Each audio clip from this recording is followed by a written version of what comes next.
بہت زیادہ لوگوں کو مدعو کرتا ہوں، یہ غرور اور کبر ہے. بلکہ جو کچھ کریے للہ کیجئے، خدا کے لیے کیجئے، حسین کے لیے کیجئے. جب آپ اپنے آپ کو اللہ کی بارگاہ میں تواضع انکساری کے ساتھ کرو گے تو اللہ آپ کے اس اعمال کو قبول کرے گا. ورنہ غرور اور گھمنڈ کی بنیاد پر خدا کبھی بھی اعمال کو قبول نہیں کرتا، اور بعد میں وہی ہوتا ہے، ٹھکانہ کیا ہوتا ہے؟ جہنم ہوتا ہے. ایک صلوات پڑھیں محمد و آل محمد پر.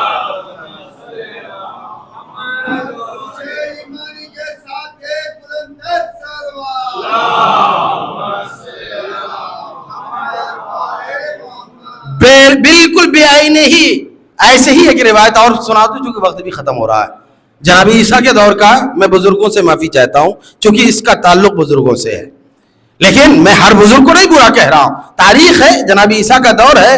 ایک مرتبہ ایک جوان جو کسی گناہ کی بنیاد پر بڑا مشہور تھا، لوگ اسے بدنام سمجھتے تھے، برا سمجھتے تھے. ایک بزرگ آدمی اپنے گھر کے چبوترے پہ بیٹھا ہوا تھا. اب اس بزرگ نے اس جوان کو جاتا ہوا دیکھا تو دونوں ہاتھوں کو اٹھا کے کہا، پروردگارا اس جوان کے ساتھ روز محشر مجھے محشور نہ کرنا. کیونکہ وہ جوان کسی گناہ میں بہت ملوث تھا جس کی وجہ سے بدنام تھا. اب وہ جوان نہیں پتا رکھتا تھا کہ یہ بزرگ میرے متعلق کیا تصور کرتے ہیں، اس کو نہیں پتا تھا. جب وہ گزر رہا تھا تو انہوں نے کہا، پروردگارا روز محشر اس کے ساتھ محشور نہ کرنا. تھوڑا سا آگے جب جوان گیا تو دیکھا آگے سے جناب عیسیٰ آ رہے ہیں. جوان نے نبی خدا کو دیکھا تو ڈر گیا. ڈر کے کہا، پروردگارا اگر تو نے آج اپنے نبی کے سامنے مجھے رسوا ہونے سے بچا لے تو میں وعدہ کرتا ہوں میں گناہ نہیں کروں گا. اب عزیزان گرامی قدر دونوں نے دعا کی. بزرگ نے کیا چبوترے پہ دعا کی، پروردگارا اس کو روز محشر میرے ساتھ محشور نہیں کرنا. اس نے کہا، پروردگارا، جوان نے کہا، اے اللہ اے پروردگارا اگر تو اپنے نبی کے سامنے مجھے ذلیل ہونے سے بچا لے گا تو میں دوبارہ گناہ نہیں کروں گا. اللہ رحیم ہے، کریم ہے، اس نے بچا لیا. تھوڑی دیر گزری تھی کہ جبرائیل امین جناب عیسیٰ پہ نازل ہوئے اور نازل ہو کر کہتے ہیں، اے نبی خدا ہم نے دونوں کی دعا قبول کر لی. جناب عیسیٰ پریشان، کون سی دونوں کی دعا؟ انہیں سمجھ میں نہیں آیا. پھر جناب جبرائیل نے کہا، اس بوڑھے آدمی نے، اس بزرگ نے یہ دعا کی تھی کہ پروردگارا اسے روز محشر میرے ساتھ محشور نہ کرنا، ہم نے اس کی بھی دعا قبول کر لی. اور جو جوان نے دعا کی تھی، پروردگارا آج اپنے نبی کے سامنے مجھے ذلیل ہونے سے بچا لے، دوبارہ گناہ نہیں کروں گا، میں نے اس کی بھی دعا قبول کر لی. اور تاریخ یہ بتاتی ہے کہ الشاب التائب، یہ روایت کے جملے ہیں کہ وہ جوان جو توبہ کرتا ہے کمن لا ذنب لہ. یہ تاریخ ہے کہ اگر کوئی جوان اپنے توبہ کی گناہ کی معافی مانگتا ہے تو گویا اس طرح ہو جاتا ہے جیسے اس نے کبھی کوئی گناہ ہی نہیں کیا ہے. بلکہ امام معصوم یہ جملہ کہتے ہیں، یا رب ان کان الندم، اے میرے معبود اگر ندامت گناہوں پر یہی توبہ ہے، فإنی بعزتک من النادمین، اے میرے رب میں تیرے عزت کی قسم کھا کے کہتا ہوں کہ میں نادمین میں سے ہوں. یعنی اگر کوئی شخص اپنے گناہ کرنے کے بعد ندامت آتی ہے تو پروردگار اس کے گناہ کو معاف کرتا ہے. اب عزیزان گرامی قدر جب جبرائیل نے یہ حکم سنایا کہ اے میرے نبی اللہ نے ان دونوں کی دعا سن لی ہے، کہا کیا بات ہے؟ کہا بزرگ نے کہا تھا اس کے ساتھ محشور نہ کر رہا، جوان نے کہا تھا پروردگارا آج بچا لے، دوبارہ گناہ نہیں کروں گا. اللہ نے دونوں کی دعا قبول ہوئی. اب جب دعا قبول ہوئی تو نتیجہ کیا نکلا عزیزو؟ نتیجہ یہی نکلا کہ جب کسی انسان کا گناہ معاف ہو جاتا ہے تو اس کا ٹھکانہ کیا ہوتا ہے؟ جنت. جنت میں جائے گا نا. جب گناہ سے محفوظ ہو گیا، اس کے گناہ دھل گئے تو جنت میں جائے گا. اور جنت میں جانے کے بعد بزرگ نے کیا کہا تھا؟ پروردگارا روز محشر جہاں یہ رہے گا وہاں مجھے محشور نہ کرنا. اب کیا ہوا عزیزو؟ ان بزرگ صاحب نے اپنے اس عبادت اور گھمنڈ کی بنیاد پر اپنے ہی پیروں میں کلہاڑی مار لی. اللہ نے پہلے جنت دے رکھی تھی لیکن انہوں نے کہا کہ پروردگار جہاں یہ رہے گا وہاں میں نہیں رہ سکتا. اللہ نے کہا ٹھیک ہے ہمیں قبول ہے. لہٰذا عزیزان گرامی قدر جو شخص اپنی کسی بھی عبادت پر غرور اور گھمنڈ کرتا ہے تو بالکل ایسے ہی ہے جیسے شیطان نے زندگی بھر عبادت کی، ایک سجدے کے انکار کے بعد قیامت تک کے لیے لعنت کا طوق ڈالا گیا. اسی طرح یہ انسان بھی لعنت کا مستحق ہو جائے گا. ایک صلوات پڑھے محمد و آل محمد. بس عزیزان گرامی قدر، میں نے بات کو تمام کر دیا، اب اس سے زیادہ مجھے نہیں کچھ عرض کرنا ہے، بلکہ آپ اچھی طرح جانتے ہیں کہ ایام عزا کی آمد ہے۔ بس اتنا کہوں گا کہ فرش عزا بچھائیے فاطمہ کے لیے، فرش عزا بچھائیے حسین پر رونے کے لیے۔ میں یہ بار بار کہوں گا، کسی کو دکھانے کے لیے نہیں، بلکہ فاطمہ کے رومال میں اپنے آنسوؤں کو جمع کروانے کے لیے مجلس کروائیے، اس لیے کہ بی بی فاطمہ نے یہ جملہ کہا ہے، کل عین باقیہ یوم القیامہ الا عین بکت علی مصائب الحسین فانها ضاحکہ مستبشرہ بنعیم الجنہ۔ قیامت کے دن ہر آنکھ گریہ کنہ ہوگی سوائے ان آنکھوں کے جو اس دنیا میں حسین کی مصیبت سن کر رو رہی تھی۔ تو جو حسین پر رو چکی ہے آنکھیں، وہ قیامت کے دن نہیں روئے گی۔ فَإِنَّهَا ضَاحِكَةٌ مُسْتَبْشِرَةٌ بِنَعِيمِ الْجَنَّةِ۔ بی بی فاطمہ کہتی ہیں قیامت کے دن یہ آنکھیں روئیں گی نہیں، بلکہ اللہ کی نعمتوں کو دیکھ کر ضاحکہ ہوں گی، یعنی ہنس رہی ہوں گی، مسکرا رہی ہوں گی۔ لہٰذا عزیزان گرامی قدر، خدا کے لیے ماہ محرم الحرام بالکل آپ کے سامنے آ چکا ہے، فرش عزا بچھائیے اور گریہ کیجیے حسین کی مظلومیت پر۔ چونکہ آج ایک مومنہ کی ایصال ثواب کی مجلس ہے، اس لیے دل چاہتا ہے برادران نے، بزرگان نے بی بی فاطمہ کی مرثیے پڑھے، نوحے پڑھے، تو میرا دل یہی چاہتا ہے کہ میں بی بی ہی کا مصائب پڑھتا چلوں عزیزوں۔ یہ وہ بی بی تھی کہ جو 18 سال کے سن میں عصا کا سہارا لے رہی تھی۔ ذرا سوچیے 18 سال کا جو وقت ہوتا ہے بھرپور جوانی کا وقت ہوتا ہے، آخر کار فاطمہ پر کتنے مصائب توڑے گئے کہ بی بی فاطمہ نے اپنے ہاتھ میں عصا لیا اور جملہ کہا، صبت علی مصائب لو انہا صبت علی ایام لسرن لیالیا۔ اے بابا، مجھ پر اتنے مصائب توڑے گئے کہ اگر یہ دن میں پڑھتے تو مثل شب کے تاریخ ہو جاتے۔ آپ جانتے ہو عزیزو، مصائب کتنے بیان کر سکتا ہوں، 2-3 باتیں آپ کے سامنے پیش کروں۔ جناب رسول اسلام کی وفات کے بعد بی بی پر سب سے پہلا مصائب کیا ڈھایا گیا جانتے ہیں؟ سب سے پہلا مصائب یہ کہ رسول کا جنازہ ہے مسلمان سقیفہ میں ہے۔ ذرا سوچو، ہمارے ہاں کوئی جنازہ اٹھ جاتا ہے، کوئی میت ہو جاتی ہے، سارے مسلمان اس میت میں شریک ہوتے ہیں۔ وہ رحمت للعالمین کا جنازہ موجود ہے اور سب کے سب سقیفہ میں پڑے ہوئے۔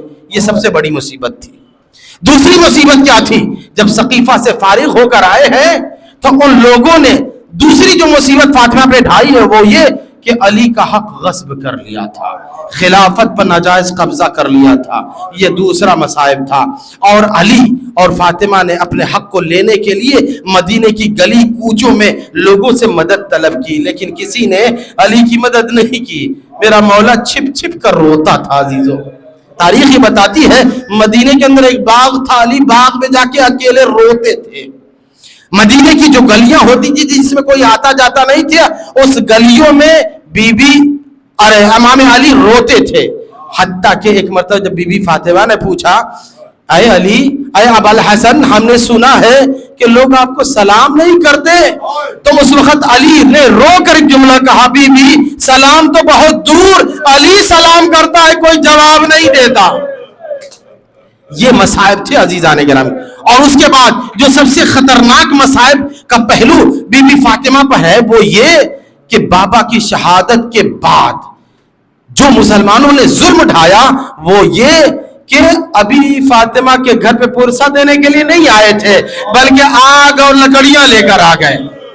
اور لانے کے بعد ایک جملہ کہا ہے کہ خلو ابو الحسن کو چھوڑو ورنہ ہم اس گھر میں آگ لگا دیں گے۔ بی بی نے دروازے کے پیچھے کھڑی ہو کر جملہ کہا، کیا اس دروازے میں آگ لگاؤ گے جس میں حسن و حسین ہے؟ کہا وَإِنْ كَانَ، حسن و حسین ہوتے ہیں تو رہنے دو، ہم ان کو بھی جلا دیں گے۔ اس طریقے کے جملے ہیں عزیزو۔ تاریخ میں 3 جملہ ملتا ہے کہ جس وقت بی بی کے گھر پہ حملہ ہوا ہے تو 3 روایتیں۔ ایک روایت کہتی ہے کہ خلیفہ کی طرف سے 2000 کا لشکر تھا۔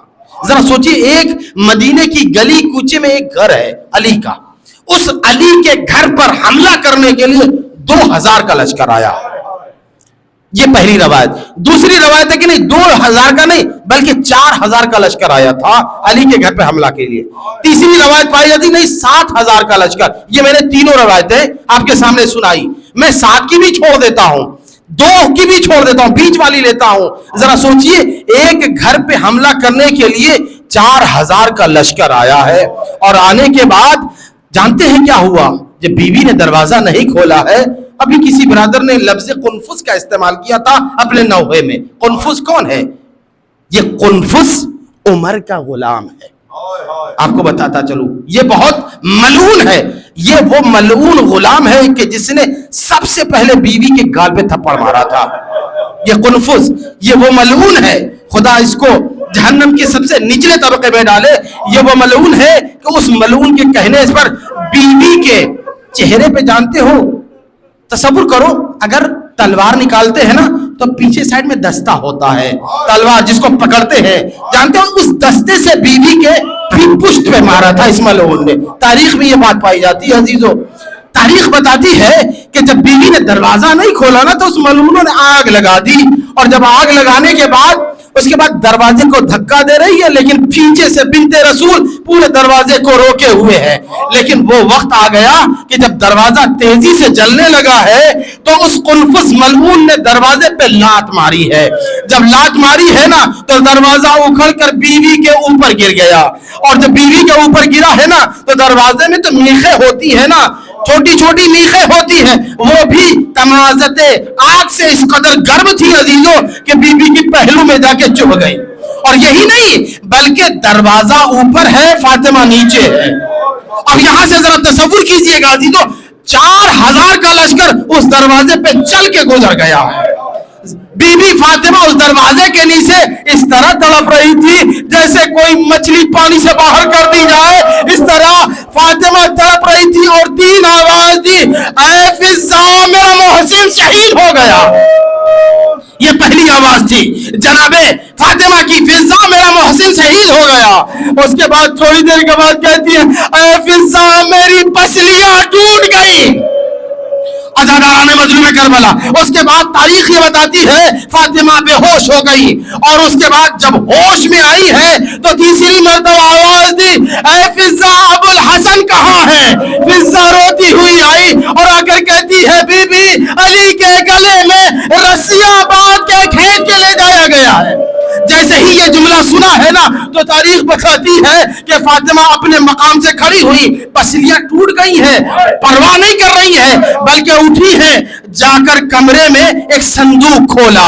صندوق کھولنے کے بعد رسول کا امامہ اٹھایا, اپنے سر پہ رکھا, رسول کی عبا اٹھائی, اپنے گردن میں ڈالی, رسول کی نالین پہنی, اور پہننے کے بعد ایک مرتبہ تاریخ بتاتی ہے قبر رسول کی طرف بڑھی, اور بڑھنے کے بعد لرزتے ہوئے ہاتھ کو بلند کر دیا, اور بلند کر کے کہتی ہے, بابا میرا حق چھینا گیا میں نے برداشت کیا, اے بابا میرا محسن شہید کیا گیا میں نے برداشت کیا, اے بابا میرے باغ فدق پہ ناجائز قبضہ ہوا میں نے برداشت کیا, لیکن بابا ابو الحسن کے گلے میں رسی بندھ جائے فاطمہ کو قبول نہیں ہے. عزادارو لرزتے ہوئے ہاتھ بددعا کے لیے بلند ہوئے. آج فوراً اسی وقت مسجد سے سلمان بھاگتا ہوا آیا, ہاتھوں کو جوڑ کر کہتا ہے, اے بی بی علی کا حکم ہے بددعا کے لیے ہاتھ نہ بلند کرو ورنہ رسول کی محنت ضائع ہو.